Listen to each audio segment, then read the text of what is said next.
Prime Minister Narendra Modi is in Johannesburg, South Africa to attend the G20 Summit.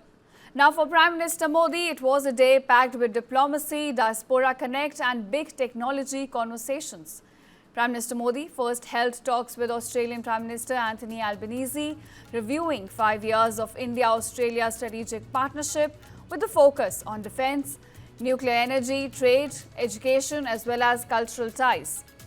Now viewers, on arrival, the Prime Minister was greeted with folk performances from 11 Indian states, a cultural show titled Rhythms of a United India, which he described as a remarkable display of India's diversity. Now the highlight was the rendition of the South African Girmitya song Ganga Maya, including a special Tamil version reflecting the enduring cultural ties between India and its diaspora.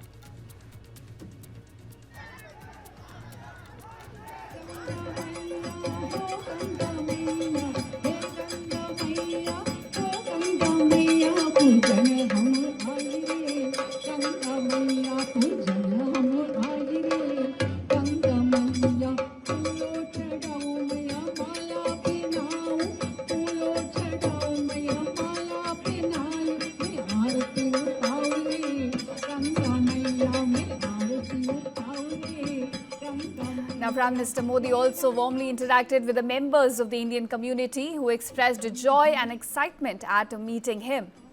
The Prime Minister described the experience as gladdening and moving, praising the diaspora for keeping India alive in their hearts through songs, prayers as well as cultural performances.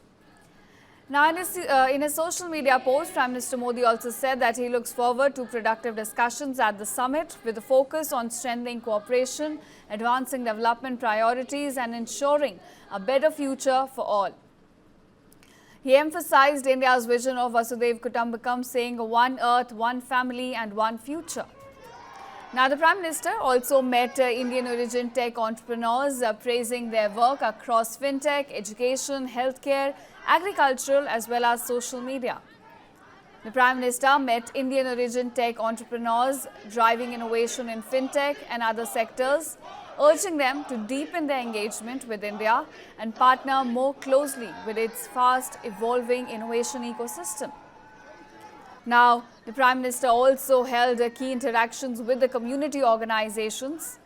In a major bilateral, the Prime Minister met Naspers Chairman Koos Bekker to discuss technology and AI cooperation. And all of this comes as the G20 Summit gets underway, a historic edition from November 21st to 23rd, the first ever, in fact, to be held in Africa under South Africa's presidency. Now, this year's theme, Solidarity, Equality and Sustainability, carries forward the momentum from New Delhi and Rio, aiming to shape a more inclusive global order.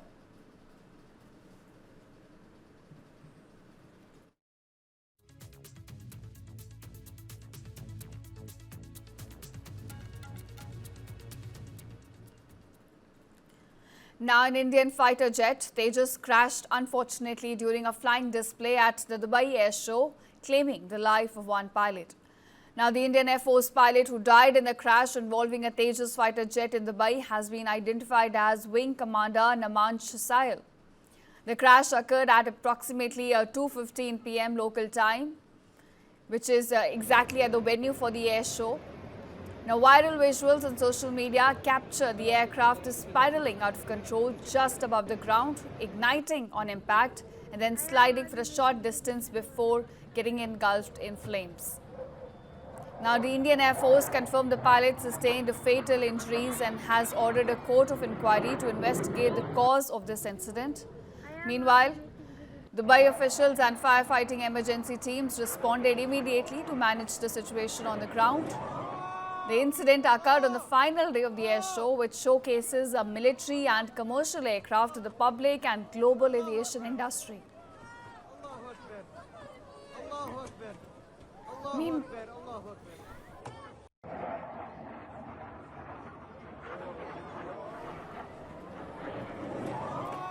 Meanwhile, Defence Minister Rajnath Singh also said that he was deeply anguished over the loss of the life of a brave and courageous Indian Air Force pilot in the crash.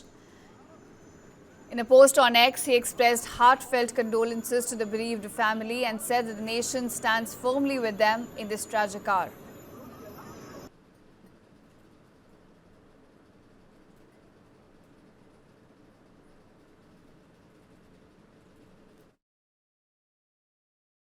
These are carried out, practice enormously in sterile environments, in practice manners, and each pilot and every maneuver has red lines, and there are clear escape lines. Okay, at this point, if you go into it, when to stop the maneuver. So these are all well part of the training. Next is a platform. Is at the end of the day, it's a combat platform. It's a military. It's a machine. There are millions of parts in it which are churning, turning, which are adding to the whole thing, and display flying is possibly the extremes of both the skills of the pilot and the limits of the aircraft. Do understand the limits which are flown in a display. There are still way enough margins from the actual flight envelope of the aircraft, because in a crowded area there are very fine limits up to only where you will push an aircraft envelope. That being said, the last point I want to just make before we get onto the maneuver is that it's a fine-tuned orchestra between the pilot's skills, control inputs, and the aircraft.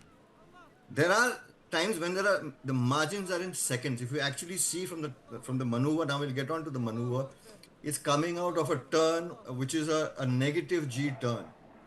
So if you see the aircraft... So can you please explain it to a viewer? What is a negative G turn?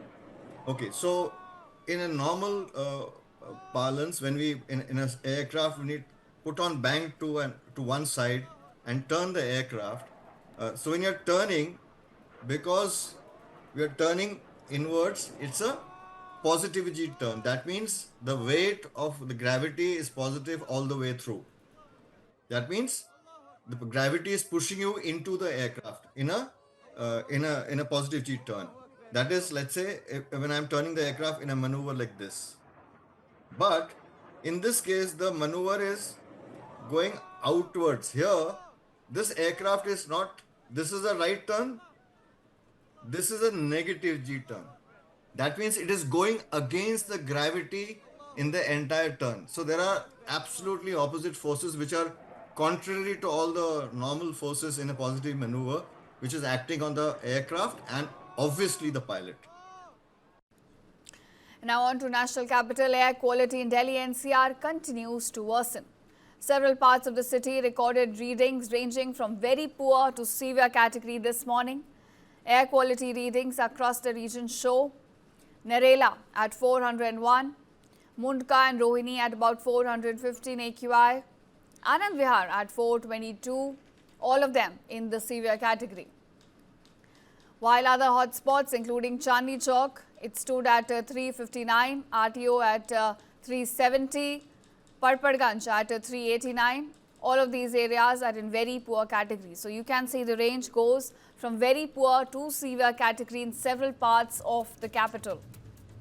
Now viewers, talking about the NCR region, Faridabad sector 30 is at 218 AQI in poor category. Ghaziabad stands at 399 in very poor category. Now, in response to these alarming levels, the Commission for Air Quality Management has now enforced Stage 3 restrictions under the Graded Response Action Plan across the National Capital Region earlier. Now, these norms, they curb construction, vehicular movement and industrial operations in an effort to contain the rising pollution in the region. Moreover, water sprinklers can also be seen on the roads to limit the toxic air pollutants and maintain air quality. Let's listen into this conversation of environmentalist Vimlendu Jha with News9's Deputy Managing Editor Kartikeya Sharma. First of all, we need to really differentiate between good air and bad air. There's not these two categories alone. In fact, when you show 475, that's not bad air. That's hazardous air. It's almost like a biological warfare. So therefore, not every air is just bad air. Bad air is 150 in that sense, or 200 for that And we also don't know, because these meters, these meters stop reading them, Absolutely. The meters so go when you say kaput. 475, you're almost talking about, erstwhile Germany situation, sort of a biological a warfare or a chemical warfare. 475 is not a normal number.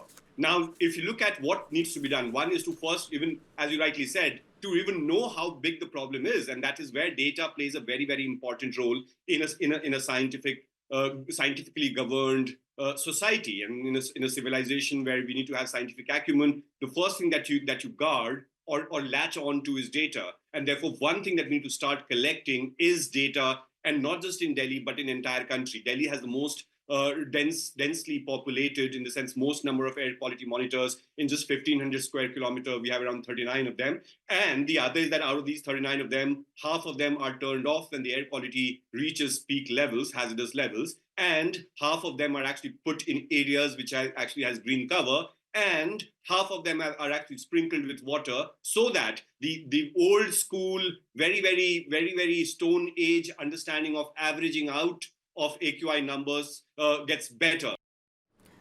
All right, so that's what experts are saying with regard to the worsening air quality in the Delhi-NCR region. As of now, Grade 3 norms have been enforced to curb the rising pollution. You can see, in fact, the water sprinklers have also been going around the streets of New Delhi to contain pollutants. But at this point, the numbers are alarming. They are somewhat ranging between very poor to severe category in several parts of the Delhi.